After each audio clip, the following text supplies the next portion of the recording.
또 이런 일이 벌어졌네요. 최소 3번, 아니 어쩌면 4번은 만났던 사람 앞에 서 있는데 그 사람의 이름이 하얗게 지워져 버렸습니다. 입가에서 맴도는 것도 아니고 애초에 내 머릿속에 저장된 적조차 없었던 것처럼 아주 깨끗하게 사라져버린 거죠. 가장 끔찍한 건 이름을 잊어버렸다는 사실 자체가 아닙니다. 앞으로 12초 동안 여러분이 펼쳐야 할 순도 100%의 즉흥 연기가 진짜 문제죠. 교묘하게 몸을 틀면서 방 안에 다른 누군가가 먼저 그 사람의 이름을 불러주기를, 혹은 그 사람의 전화가 울리기를, 아니면 차라리 이 건물에 불이라도 나버리기를 간절히 바라는 그 시간 말입니다. 누구나 한 번쯤은 겪어본 일일 겁니다. 하지만 이런 일을 유독 자주 겪는 사람들, 즉 만성적으로 끈질기게 사람 이름을 까먹는 사람들은 결코 부주의하거나 무례한 게 아닙니다. 남몰래 자책했던 것처럼 지능이 떨어지는 것도 절대 아니고요. 사실 그들의 뇌에서는 아주 특정한 일이 벌어지고 있습니다. 이 원리를 이해하고 나면 다시는 예전처럼 죄책감을 느끼지 않으실 겁니다. 자, 우리가 새로운 사람을 만나는 순간부터 시작해 볼까요? 여러분의 뇌는 동시에 엄청난 양의 작업을 수행합니다. 상대방의 표정을 읽고 목소리 톤을 파악하고 상황의 맥락을 이해하려 애쓰죠. 또 사회적으로 내가 어떤 위치에 있는지, 이 사람이 나를 좋아하는지, 반대로 내가 이 사람을 좋아하는지도 계산합니다. 그 다음엔 무슨 말을 해야 할지 고민하고요. 전두엽에 있는 단기 기억 공간인 작업 기억은 말하자면 한 번에 6개의 공을 저글링하고 있는 셈입니다. 그리고 바로 그 인지적 혼돈의 순간에 누군가가 아주 임의적인 소리 하나를 툭 던집니다. 바로 그들의 이름이죠. 안녕하세요. 민수입니다. 민수. 자, 민수라는 이름 자체에는 아무런 의미가 없습니다. 여러분이 이미 알고 있는 그 어떤 것과도 연결되지 않죠. 어떤 개념이나 이미지, 감정 혹은 연상작용을 일으키지도 않습니다. 솔직히 말해서 그 이름 하나를 돌봐주기엔 너무나도 바쁜 여러분의 머릿속에 그저 덩그러니 홀로 떨어져 있을 뿐입니다. 심리학자들은 이런 현상을 설명하는 용어까지 만들었습니다. 1987년 연구자 맥위니와 앨리스는 현재 베이커 역설이라고 불리는 현상을 입증하는 흥미로운 연구 결과를 발표했습니다. 연구진은 한 그룹의 참가자들에게 사진 속 인물의 직업이 빵을 굽는 제빵사, 즉 베이커라고 알려주었고, 다른 그룹에게는 그 사람의 성씨가 베이커라고 알려주었습니다. 며칠 후 직업으로 기억한 사람들이 이름으로 기억한 사람들보다 훨씬 더 쉽게 그 사람을 떠올렸습니다. 똑같은 단어였지만 기억에 남는 정도는 완전히 달랐죠. 직업으로서의 제빵사는 밀가루, 빵, 이른 아침, 따뜻함 같은 거대한 연상작용의 그물을 활성화시키기 때문입니다. 하지만 이름으로서의 베이커는 아무것도 활성화하지 못합니다. 그저 뿌리 없이 둥둥 떠다닐 뿐이죠. 이름은 그 본질상 의미론적으로 텅 비어 있습니다. 그리고 효율적인 기계인 우리의 뇌는 무언가 의미가 있는 것들을 우선적으로 붙잡아 둡니다. 최근에 다녀온 장례식을 떠올려 보세요. 아마 장례식장의 향 냄새, 그 공간의 특정한 정적, 누가 가장 많이 울었는지, 혹은 가슴 깊이 와닿았던 누군가의 말 한마디는 기억나실 겁니다. 하지만 부고장이나 안내문에 어떤 글씨가 적혀 있었는지는 기억하지 못하죠. 왜냐하면 여러분의 뇌는 무엇이 중요한지에 대해 여러분의 동의도 구하지 않고 스스로 결정을 내렸고, 그건 결코 인쇄된 텍스트가 아니었기 때문입니다. 언제나 인쇄된 텍스트는 중요한 게 아니었죠. 이름이 바로 그 안내문입니다. 그 사람에 대한 나머지 모든 것들이 장례식 그 자체고요. 자, 여기서부터는 조금 불편하게 느껴질 수도 있습니다.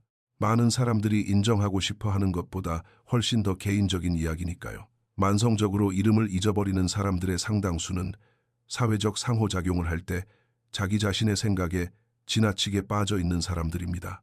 오만해서가 아니라 불안하기 때문이죠. 상대방이 자신을 소개하는 동안 이 사람들은 속으로 끊임없이 이야기합니다. 내가 눈을 충분히 맞추고 있나? 악수가 너무 센가? 내가 방금 이 사람 말을 끊었나? 이름은 아주 잠깐 들어왔다가 이런 내면의 독백에 밀려 무참히 짓밟히고 맙니다. 이건 실제로 입증된 사실입니다. 1973년 심리학자 말콤 브레너가 처음 보고한 차례 대기 효과라는 현상이 있습니다. 그룹에서 자신이 말할 차례를 기다리는 사람들은 바로 앞 사람이 한 말에 대한 기억력이 현저히 떨어지는 모습을 보였습니다. 머릿속으로는 이미 다음으로 넘어가서 자신이 할 말을 준비하고 있었기 때문이죠. 그들은 실시간으로 자기 자신을 편집하고 있는 겁니다. 그리고 사회적 불안을 겪거나 단지 자기 인식이 지나치게 예민한 사람들은 기본적으로 그런 모드에 영구적으로 갇혀 있는 셈입니다. 온전히 지금 여기에 있지 못하고 항상 반 발짝 앞서 다음 상황에 가 있는 거죠. 즉, 상대방이 이름을 말해주는 그 순간에 이 사람들의 마음은 이미 다른 곳에 가 있다는 뜻입니다. 만약 이 이야기가 여러분의 이야기 같다면 이렇게 관점을 바꿔보세요. 여러분은 기억력에 문제가 있는 게 아닙니다. 그저 다른 생각에 너무 깊이 빠져 있는 게 문제일 뿐이죠. 이 둘은 완전히 다른 이야기입니다. 물론 이 상황의 반대편에 있는 사람들에 대해서도 짚고 넘어갈 필요가 있습니다.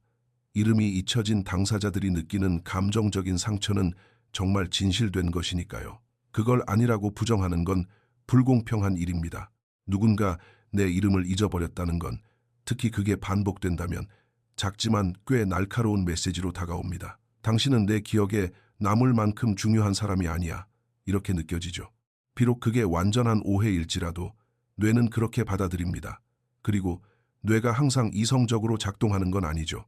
당신의 이름을 잊어버린 그 사람은 아마 헤어진 후에 당신과 나눴던 대화를 곱씹어 보았을 겁니다. 당신이 동생에 대해 했던 말이나 당신 특유의 웃는 모습은 기억할 거예요. 어쩌면 당신이 했던 독특한 생각이 그 사람의 뇌리에 깊이 박혔을지도 모르고요. 그 사람들은 분명 그 자리에 있었습니다. 단지 그 이름을 말하던 그 순간에만 아주 잠깐 다른 곳에 있었을 뿐이죠. 이것이 바로 대부분의 사람들이 기억에 대해 근본적으로 오해하고 있는 부분입니다. 기억은 녹음기가 아닙니다. 여러분의 뇌는 컴퓨터가 파일을 저장하듯 경험을 저장하지 않습니다. 뇌는 인상, 감정, 패턴, 파편들을 저장하고 아주 무자비하게 우선순위를 매깁니다.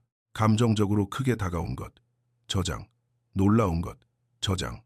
이미 알고 있는 것과 연결된 것, 저장. 낯선 사람 앞에서 정상적으로 보이려 애쓰느라 바쁜 바로 그 순간에 툭 던져진 임의의 음절 하나? 글쎄요, 행운을 빕니다. 그걸 기억하는 건 기적에 가깝죠. 이름을 쉽게 잊어버리는 사람들에게는 또 다른 공통점이 있는 경우가 많습니다. 이들은 고도로 연관성이 높은 사고를 하는 경향이 있습니다. 이들의 기억은 맥락으로 아주 풍부하게 채워져 있죠. 이들은 이야기와 감정을 기억합니다. 중요한 말을 할 때 상대방이 지었던 표정 같은 것들 말입니다. 3년 전 파티에서 누군가 어떤 옷을 입었는지 물어보면 실제로 대답할 수 있을지도 모릅니다. 하지만 방금 전까지 그 사람 옆에 서 있던 사람의 이름을 물어보면 머릿속이 하얗게 비어버리죠. 왜냐하면 그들의 뇌는 이름표를 제외한 모든 것을 분류하고 저장하고 있었으니까요. 이건 정신적 결함이 아닙니다. 그저 뇌의 특정한 구조일 뿐이죠. 솔직히 말해서 이런 구조는 이야기를 나누고 감정적으로 주파수를 맞추고 상대방이 진정으로 이해받고 있다고 느끼게 만드는 깊은 경청에 훨씬 더 적합합니다. 반대로 사회적인 압박감 속에서 누군가의 호칭을 입력하고 기억하는 기계적인 작업에는 쥐약일 수밖에 없죠. 그렇다고 해서 이름을 기억하려 노력하지 않아도 된다는 뜻은 아닙니다. 누군가를 처음 만났을 때 그 사람의 이름을 바로 다시 소리내어 말해본다거나 이미 알고 있는 지인이나 시각적인 이미지와 연결해보는 것은 분명 도움이 됩니다. 이런 방법들이 효과가 있는 이유는 여러분의 뇌가 자동으로 하기를 거부하는 일을 수동으로 직접 해주기 때문입니다. 존재하지 않았던 연결고리를 만들어주는 거죠. 사실상 여러분은 방금 만난 민수라는 이름과 여러분의 머릿속 풍경에 이미 자리 잡고 있는 무언가 사이에 작은 다리를 놓아주는 겁니다. 하지만 자기 혐오의 수렁, 즉 이름을 잊어버렸다는 사실 때문에 스스로를 타인에게 무관심하고 무심한 사람으로 몰아가는 그 조용하고 은근한 자책은 틀렸습니다. 이 점을 분명히 말씀드리고 싶습니다. 많은 사람들이 이 죄책감이 어디서 왔는지 혹은 그게 정말 사실인지 한 번도 따져보지 않은 채 마음의 짐으로 안고 살아가니까요. 여러분은 딴청을 피우거나 상대를 무시하는 게 아닙니다. 여러분은 그저 뇌의 우선순위가 조금 다르게 세팅되어 있고 가끔은 자신의 내면에서 일어나는 날씨 변화에 압도당하며 누군가가 기억할 만한 일을 단 하나라도 하기 전에 부모님이 붙여준 그 임의적인 소리, 즉 그 사람에 관한 가장 재미없는 정보 하나를 기억하는데 실패하는 사람일 뿐입니다. 이름은 언제나 가장 덜 중요한 부분이었습니다. 여러분이 사람들에 대해 기억하는 것, 그 진짜 백이들, 그 사람이 어떤 사람인지를 보여주는 그 부분은 여전히 여러분 안에 남아 있습니다. 그건 처음부터 계속 그 자리에 있었으니까요. 만약 제가 설명해드린 내용에 대해 조금 더 깊이 알아보고 싶으시다면 심리학, 인간의 행동, 그리고 주체적인 사고를 깊게 다루는 책들을 모아두었습니다. 설명란과 고정 댓글에 있는 링크를 통해 제 북샵 페이지에서 전체 목록을 확인하실 수 있습니다. 그리고 이런 유익한 콘텐츠가 마음에 드셨다면 앞으로 올라올 영상을 놓치지 않도록 구독과 알림 설정 버튼을 꼭 눌러주세요.